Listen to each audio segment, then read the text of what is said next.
जय हिंद, बहुत बहुत स्वागत। आज एक शानदार टॉपिक आपके बीच डिस्कस करने वाले हैं। हार्मोन के प्रकार, विभिन्न प्रकार के हार्मोन को दिखाते हैं, जहां से आपका कोई भी एकेडमी से लेकर के कंपटीशन का काम चल जाएगा। आपको पता होगा हार्मोन क्या है। एक रसायन है हमारे शरीर के अंदर, एक कार्बनिक पदार्थ है जो विभिन्न प्रकार के शारीरिक क्रियाओं को या रासायनिक क्रियाओं को नियंत्रित और उसका नियमन करता है। जैसे आपका हो गया वृद्धि, चलन, जनन, प्रजनन, इस सब को हार्मोन का एक कमाल है। शरीर के अंदर यह कार्बनिक रसायन होता है। एक एक करके आज टॉपिक को डिस्कस कर लेते हैं सर। कल इसका क्वेश्चन कर लेंगे। किसी भी कंपटीशन में इससे बियॉन्ड आपको नहीं आएगा, इतना से आपका काम चल जाएगा। सबसे पहला जो हम लोग लिए हैं वो है थायराइड हार्मोन। थायराइड हार्मोन सबसे पहला कौन हार्मोन लिए हैं? Thyroid hormone.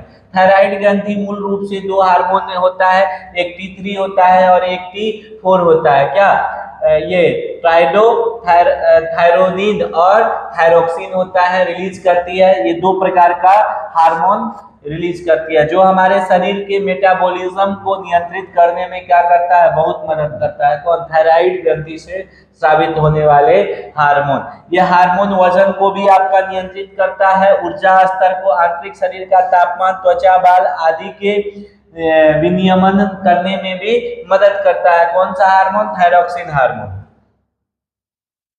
इसके बाद आ जाइए इंसुलिन। तो T3 T4 दो टाइप का याद रखिएगा। थायरोक्सिन हार्मोन, इंसुलिन भी क्या है? एक हार्मोन है।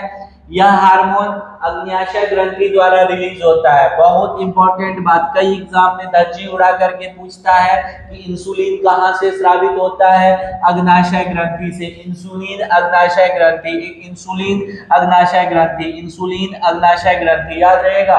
अग्न्याशय, यहाँ गलत हो गया, यहाँ अग्न्याशय। अग्न्याशय ग्रंथि अमाशय के पीछे पेट में पाई जाती है। इसकी अवस्थिति कहाँ हो गई? अमाशय के ठीक पीछे पेट के अंदर। यह खाने को आसानी से पचाने के लिए हार्मोन और एंजाइम का स्राव करता है। कौन? अग्न्याशय ग्रंथि। खाना पचाने में भी इसका अहम रोल है जो हार्मोन ये स्रावित करता है। हमारे शरीर से ऊर्जा के लिए भोजन में पाए जाने वाले कार्बोहाइड्रेट से ग्लूकोज या शुगर का इस्तेमाल करती है। यह भविष्य के उपयोग के लिए ग्लूकोज को स्टोर करने में भी यह मदद करती है। तो इंसुलिन का ये काम बहुत इंपॉर्टेंट है आपके लिए। स्रावित कहां से होता है? अग्न्याशय ग्रंथि में। अग्न्याशय की स्थिति अमाशय के पीछे। शरीर में कार्बोहाइड्रेट सबको स्टोर करके यही रखने वाला है। आगे देखिए, यह ब्लड शुगर के लेवल को कंट्रोल, यही इंसुलिन है ना जो हमारे शरीर में रक्त में शुगर लेवल को कंट्रोल करके रखता है। कौन?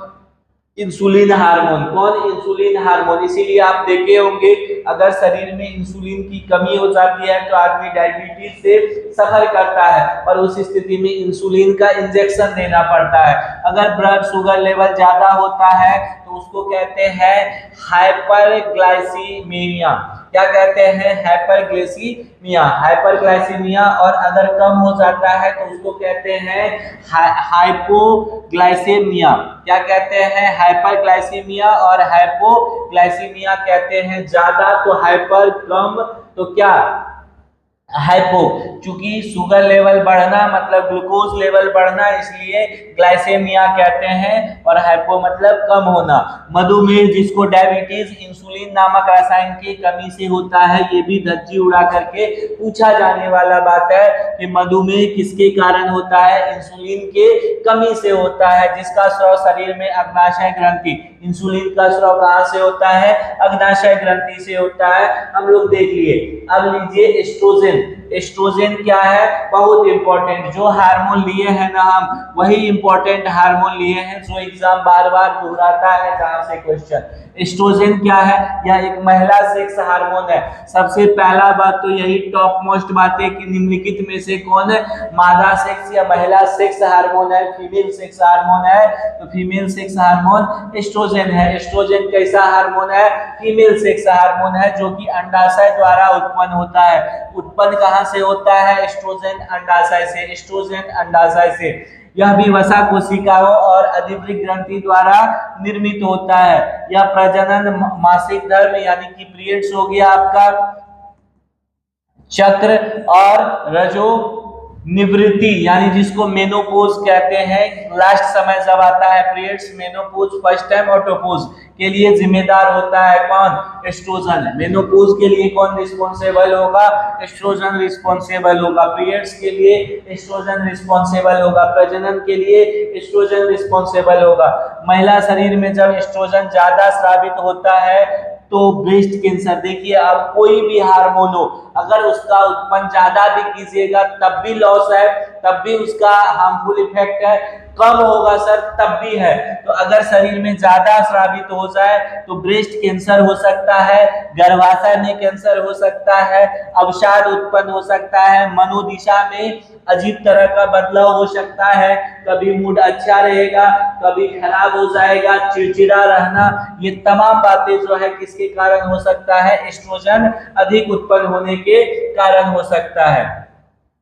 यदि एस्ट्रोजन महिला शरीर में कम स्रावित होगा तब क्या होगा? ज्यादा से तो समझ गए, विभिन्न प्रकार का कैंसर, ब्रेस्ट कैंसर, गर्भाशय में कैंसर हो सकता है, आपका जो है मन अवसाद हो सकता है, मूड स्विंग कर सकता है महिलाओं का। यदि कम मात्रा में हो शरीर में तब क्या क्या हो सकता है?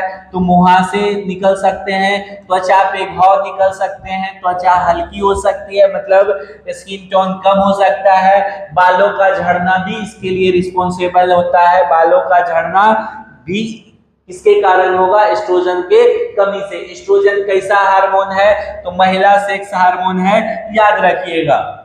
कहां से? अंडाशय से। अब आ जाइए प्रोजेस्टेरॉन। प्रोजेस्टेरॉन का काम क्या है? प्रोजेस्टेरॉन जो है हार्मोन अंडाशय नाल, जब एक औरत गर्भवती हो जाती है और आदिवृक्क ग्रंथि द्वारा स्रावित होता है, ये भी महिला में ही सेक्स हार्मोन है, महिला हार्मोन ही है, फीमेल हार्मोन ही है। ये कब कहां से स्रावित होगा? अंडाशय से या फिर आदिवृक्क ग्रंथि से। कब? जब महिला गर्भवती होती है। शरीर में विभिन्न कार्यों को उत्तेजित और नियंत्रित करने का काम किसका है? प्रोजेस्टेरॉन का है। फीमेल सेक्स हार्मोन में प्रोजेस्टेरॉन भी आप टिक मार सकते हैं। इसके बाद आ जाइए, यह गर्भावस्था बनाए रखने में एक महत्वपूर्ण भूमिका को निभाता है कौन? प्रोजेस्टेरॉन। यह शरीर को गर्भधारण करने के लिए तैयार करता है। शरीर देखिए गर्भ को यानी कंसीव करने के लिए जो जब तैयार होता है तो ये किसका काम है? किस हार्मोन का? प्रोजेस्टेरॉन का। मासिक चक्र को नियंत्रित करने में भी यही मदद करता है। मासिक चक्र में इसका भी रोल है। जब गर्भावस्था नहीं होती है तो प्रोजेस्टेरॉन का स्तर ड्रॉप हो जाता है। अगर कोई फीमेल, कोई माता प्रेग्नेंट नहीं है तो प्रोजेस्टेरॉन का स्तर कम होगा और मासिक चक्र कंटिन्यू चलते रहेगा। जैसे ही गर्भावस्था आता है प्रोजेस्टेरॉन लेवल बढ़ता है, मासिक चक्र खत्म हो जाता है, उस समय फिर मासिक चक्र यानी कि पीरियड्स नहीं आएगा। यह यौन इच्छा को भी क्या करता है? एक भूमिका निभाता है। यौन इच्छा उत्पन्न करने में भी किसका रोल है? प्रोजेस्टेरॉन का रोल है। अब आ जाइए प्रोलैक्टिन। प्रोलैक्टिन भी एक तरह का हार्मोन है। यह एक बच्चे के जन्म के बाद स्तनपान कराने के लिए यह हार्मोन महिला में पिट्यूटरी ग्रंथि द्वारा, जिसको मास्टर ग्रंथि भी कहते हैं, द्वारा रिलीज होता है, जिसे महिला स्तनपान कराने में सक्षम होती है। देखिए प्रोलैक्टिन, आप देखे होंगे लैक्टिन जो है क्या होता है? दूध में होता है ना। तो प्रोलैक्टिन का क्या नाम में क्लियर है, जब बच्चा पैदा होगा, जब तक नहीं बच्चा उत्पन्न होगा एक माता के गर्भ से, तब तक प्रोलैक्टिन हार्मोन का स्राव नहीं होगा। जब बच्चा का जन्म हो जाता है तो प्रोलैक्टिन हार्मोन स्रावित होगा और उसी के कारण बच्चा होने के बाद एक महिला जो है अपने बच्चे को स्तनपान करा सकती है, मतलब दूध पिला सकती है। गर्भावस्था के दौरान प्रोलैक्टिन हार्मोन का स्तर में वृद्धि धीरे धीरे होने लगता है, क्योंकि जैसे ही प्रेगनेंसी होगा तो प्रोलैक्टिन बनना शुरू हो जाएगा। तभी तो after the birth of baby यानी बच्चे के जन्म होने के बाद माता में जब यह कंप्लीटली जो है आपका प्रोलैक्टिन बनने लगता है तो माता में दूध का स्राव होने लगता है, यानी स्तनपान करवाने के लिए कैपेबल हो जाती है माता। चलिए अब आ जाइए टेस्टोस्टेरोन। टेस्टोस्टेरोन कैसा हार्मोन है? पुरुष सेक्स हार्मोन है। कैसा हार्मोन है? पुरुष सेक्स हार्मोन है। देखिए यहाँ तक जो ये तीनों हार्मोन जो हम लोग पढ़े हैं ना, कौन कौन? एक एस्ट्रोजन मादा सेक्स हार्मोन, उसके बाद ले लीजिए प्रोजेस्टेरॉन, ये भी मादा में ही उत्पन्न होने वाला हार्मोन है। फिर ले लीजिए प्रोलैक्टिन, यह भी मादा में ही उत्पन्न होने वाला हार्मोन है। लेकिन अगर टेस्टोस्टेरोन की बात कीजिएगा तो यह एक पुरुष हार्मोन है, सेक्स हार्मोन है। और सबसे महत्वपूर्ण बात पूछता है कि टेस्टोस्टेरोन कैसा हार्मोन है, पुरुष सेक्स हार्मोन है। निम्नलिखित में से कौन पुरुष सेक्स हार्मोन है?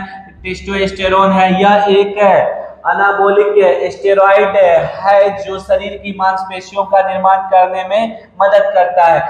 टेस्टोस्टेरोन का काम जो है शरीर के मसल्स के भी निर्माण में ये महत्वपूर्ण भूमिका निभाएगा। पुरुषों में यह पुरुष प्रजनन ऊतकों टेस्टिस और प्रोस्टेट के विकास में महत्वपूर्ण भूमिका निभाता है। टेस्टोस्टेरोन का स्राव होगा तभी जो है आपका टेस्टिस और प्रोस्टेट का क्या होगा, विकास होगा। किससे? टेस्टोस्टेरोन से। पूछता है कि पुरुष शरीर में टेस्टिस और प्रोस्टेट का विकास किस पर निर्भर करेगा? टेस्टोस्टेरोन पर निर्भर करता है। यह माध्यमिक यौन विशेषताओं को बढ़ाता है।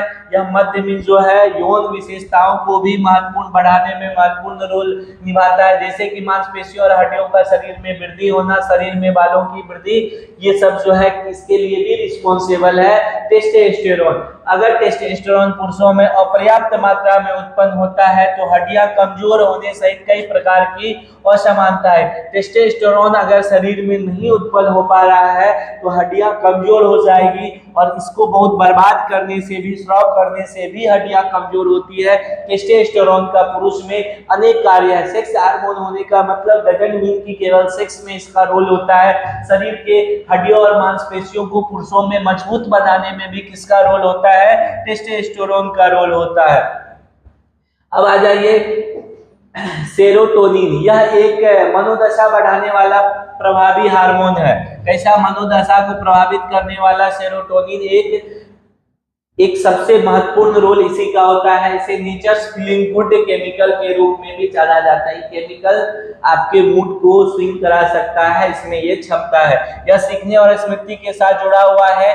नींद को भी नियमित करने, पाचन, मूड को नियंत्रित करने के लिए अभी हम बताए ना किसका रोल होता है? सेरोटोनिन का रोल होता है आपके मूड को स्विंग कराने में। ये भी बात याद रखिएगा, नियंत्रित करने में। यूं कहे तो सेरोटोनिन दिमाग और शरीर दोनों एक न्यूरोट्रांसमीटर और एक हार्मोन के रूप में कार्य करता है। सेरोटोनिन उत्पादन, मेटाबोलाइजेशन या एमिनो एसिड के टूटने की एक आंतरिक जैव रासायनिक प्रक्रिया का परिणाम है। यानी कि सेरोटोनिन कैसे उत्पादन होता है? तो एमिनो एसिड के टूटने से यह जैविक रासायनिक उत्पन्न होता है जिस पर मूड आपका डिपेंड करेगा। तो ये तमाम कुछ महत्वपूर्ण जो है।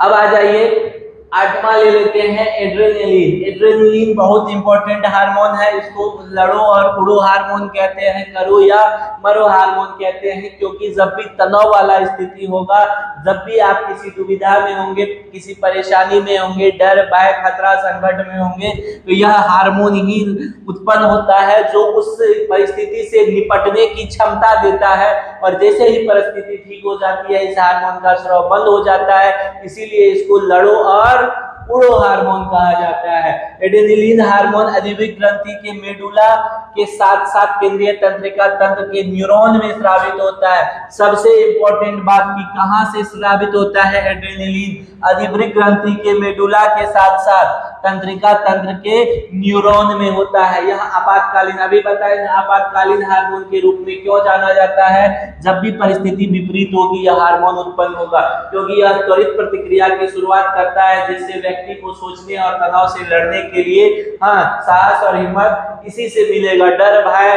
कष्ट, क्लेश में यह हार्मोन ज्यादा स्रावित होता है, याद रखिएगा। यह मेटाबॉलिज्म दर को बढ़ाता है, हृदय और मस्तिष्क में जाने वाले रक्त वाहिकों को फैलाव करता है, हार्ट बीट बढ़ जाएगा। यह हार्मोन जब भी आएगा ना शरीर में एड्रेनलिन, हमारा हार्ट बीट क्या है? बढ़ जाएगा, हार्ट का रेट बढ़ जाएगा। तनावपूर्ण स्थिति के दौरान एड्रेनलिन रक्त में रिलीज हो जाता है या एक अच्छी प्रतिक्रिया को बनाने के लिए अंगों के आवेगों को भेजता है। देखिए प्रेशर में, आपातकालीन स्थिति में सब अंग शिथिल पड़ने लगेगा अगर यह हार्मोन नहीं हो। तो तनाव वाली स्थिति में भी आप सही डिसीजन लेकर के उसका समाधान खोज सकते हैं ड्यू टू ओनली एड्रेनलिन। यूं कहे तो तनावपूर्ण स्थिति में निर्णय लेने में या रिएक्ट करने में मदद करने वाला हार्मोन कौन सा हार्मोन है सर?